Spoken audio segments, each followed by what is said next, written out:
ഓ shock അടിച്ചതായിരിക്കും. Switch കേടാ. Switch കേടാണെങ്കിൽ മാറ്റാത്തത് മനഃപൂർവ്വം മാറ്റാത്തതാ. അതെന്ത്? അതങ്ങനെയാ. പിന്നെ തഹസിൽദാരെ കാണാനാണെങ്കിൽ ആഫീസ് ചെല്ലണം. ഞാൻ പുതിയ തഹസിൽദാരാ. പേര് രാമകൃഷ്ണൻ. പ്രിയദർശിനി അമ്മ തഹസിൽദാർ വീട് ഒഴിഞ്ഞില്ലേ? ഞാൻ പെട്ടി സാധനങ്ങളൊക്കെ ആയിട്ടാണ് വന്നിരിക്കുന്നത്.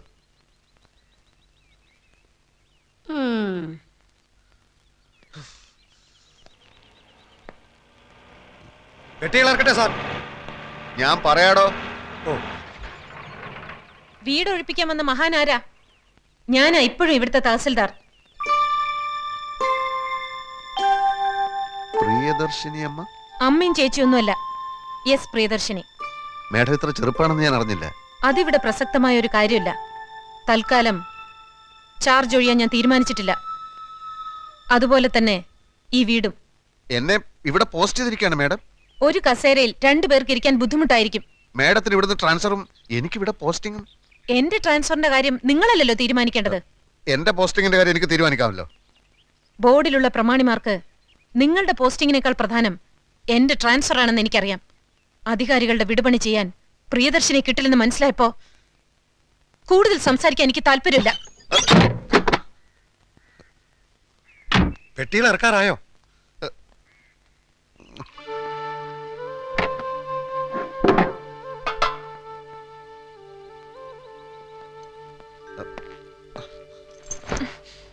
ഒരേ ഡിപ്പാർട്ട്മെന്റിൽ ജോലി ചെയ്യുന്ന ഒരു സഹജീവിയാണ് ഞാനെന്നുള്ള പരിഗണന വേണ്ട.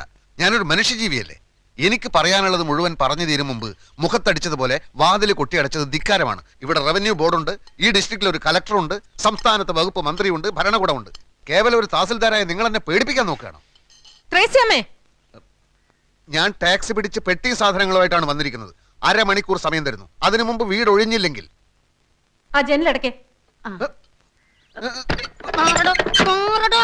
ജനലടക്കം ഞാൻ സമ്മതിക്കില്ല. മര്യാദക്ക് വീട് ഒഴിയുന്നത് നല്ലത്.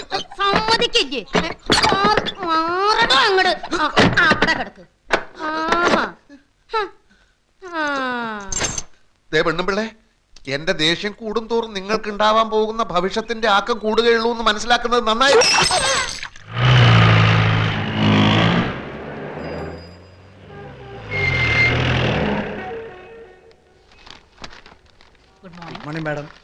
ആ തങ്കപ്പമ്പിള്ള വന്നോ?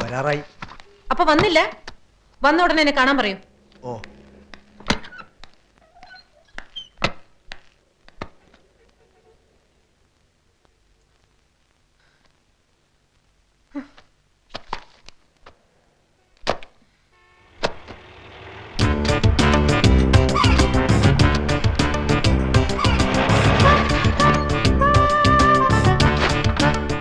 പെട്ടിയും സാധനങ്ങൾ ഇറക്കട്ടെ സാർ.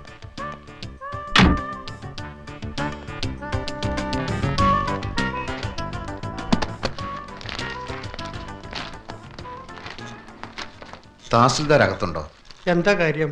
കാര്യം, ഞാൻ കണ്ണപുരത്ത് ഡെപ്യൂട്ടി തഹസിൽദാരായിരുന്നു. ഇപ്പൊ ഇങ്ങോട്ട് ട്രാൻസ്ഫർ ആയി തഹസിൽദാരായിട്ട്.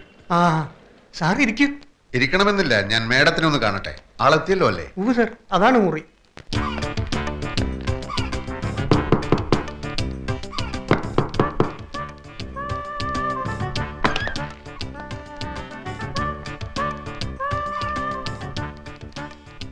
ഞാൻ മാപ്പ് പറയാൻ വന്നതാണ്. ഞാനങ്ങനെ ക്ഷോഭിച്ച് സംസാരിക്കാൻ പാടില്ലായിരുന്നു, പ്രത്യേകിച്ചും ഒരു സ്ത്രീയോട്. ഞാൻ കാരണം ഒരു ഗ്ലാസും പൊട്ടി. ഗ്ലാസ് ഞാൻ വാങ്ങിച്ചു തന്നേക്കാം. എവിടാ നാട്? നാട് ഇന്ത്യ. അയ്യോ മേഡം ഭയങ്കര തമാശക്കാരിയാണല്ലോ. ഇത്രയും ഞാൻ പ്രതീക്ഷിച്ചില്ല. പുറത്തു പോണം, ഞാൻ ഡ്യൂട്ടിയിലാണ്. ഇന്ററപ്റ്റ് ചെയ്യാൻ ഒരാളെ ഞാൻ സമ്മതിക്കാറില്ല. മേഡം എന്നോട് ഇത്തിരി ദയവ് കാട്ടണം. എൻ്റെ 2 പെങ്ങന്മാർക്ക് ഇവിടുത്തെ കോളേജിൽ അഡ്മിഷൻ പറഞ്ഞു വെച്ചിരിക്കുക. വീട്ടു സാധനങ്ങളൊക്കെ പാക്ക് ചെയ്ത് അമ്മ നാട്ടിൽ കാത്തിരിക്കുക. തഹസിൽദാരായി പ്രൊമോഷനായിട്ട് എൻ്റെ ആദ്യത്തെ പോസ്റ്റിംഗ് ആണിത്. മേഡം നല്ല മനസ്സ് വിചാരിച്ച് എനിക്ക് ചാർജ് ഒഴിഞ്ഞു തന്നില്ലെങ്കിൽ എൻ്റെ കാര്യം. ഇയാൾക്ക് കോമൺ സെൻസ് ഇല്ലേ? കാര്യം പറഞ്ഞ മനസ്സിലാവില്ലേ? പുറത്തു പോവാൻ. മേഡം ഞാൻ ഇയാൾ എന്നെ ജോലി ചെയ്യാൻ സമ്മതിക്കുന്നില്ല. മേഡം ഞാൻ get lost I say.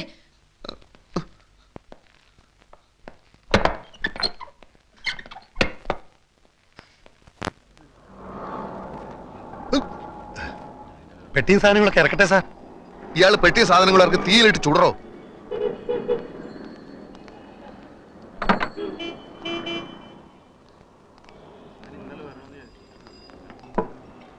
Sir ഇവിടെ പോസ്റ്റിംഗ് കിട്ടി വന്നതല്ലേ, ചുമ്മാ ആ സ്ത്രീയുടെ മുമ്പിൽ താണു കൊടുക്കേണ്ട കാര്യം എന്താ? സാറ് ചെന്ന് കളക്ടറെ കണ്ട് വിവരം പറ. അത് ഞാൻ ആലോചിക്കുകയല്ല. പക്ഷെ ഒരു തർക്കം വരുമ്പോൾ ഒരു കോംപ്രമൈസും വേണ്ടി വരും. അങ്ങനെ എന്നെ വല്ലയിടത്തേക്കും തൽക്കാലത്തേക്ക് മാറ്റിയാൽ എന്റെ പരിപാടി മൊത്തം പൊളിയും. എങ്കിൽ കോടതി പോണം. അത് കൂടുതൽ പ്രശ്നമാണ്. ഒരു വിധി കിട്ടാൻ കാലതാമസം വന്നാൽ എന്റെ സിസ്റ്റേഴ്സിന് ഇവിടുത്തെ കോളേജിൽ അഡ്മിഷന് പറഞ്ഞിരിക്കുക. ഈ വന്യജീവിയെ ആക്രമിക്കാതെ കീഴടക്കാൻ പാടാ സാറേ. കീഴ്ജീവനക്കാരൊക്കെ അവരുടെ വീട്ടുജോലിക്കാരാന്നാ വിചാരം. കീഴ് ജീവനക്കാരുടെ കാര്യം പോട്ടെ, കളക്ടർ പറഞ്ഞാലും മന്ത്രിമാരിടപെട്ടാലും ഇവർക്ക് തോന്നുന്ന മട്ടിലെ കാര്യങ്ങൾ ചെയ്യും. കഴിഞ്ഞ ആഴ്ച ഒരു റവന്യൂ റിക്കവറി കേസ് ഉണ്ടായിരുന്നു. തിരി സാവകാശം കൊടുക്കണമെന്നും പറഞ്ഞ് പല ഭാഗത്തുനിന്നും വിളി വന്നതാ. അനുസരിച്ചില്ല.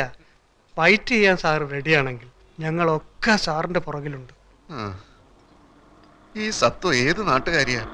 ഒരു സൗഹൃദ സംഭാഷണത്തിന് സൗകര്യം കിട്ടിയാലല്ലേ അതൊക്കെ അറിയാൻ നോക്കൂ. എന്തായാലും എനിക്കിവിടെ തന്നെ പോസ്റ്റിംഗ് കിട്ടിയേ പറ്റൂ. കാര്യങ്ങൾ ശരിയാവുന്നത് വരെ ഒന്ന് കയറി താമസിക്കാൻ ഒരു സ്ഥലം കിട്ടിയാൽ നന്നായിരുന്നു. സ്ഥലമൊക്കെ കണ്ടുപിടിക്കാം. പക്ഷെ ആ സ്ത്രീയെ ഇവിടുന്ന് കെട്ടുകെട്ടിക്കുന്ന കാര്യത്തിൽ സാർ ഒരു വിട്ടുവീഴ്ചയും കാണിക്കും.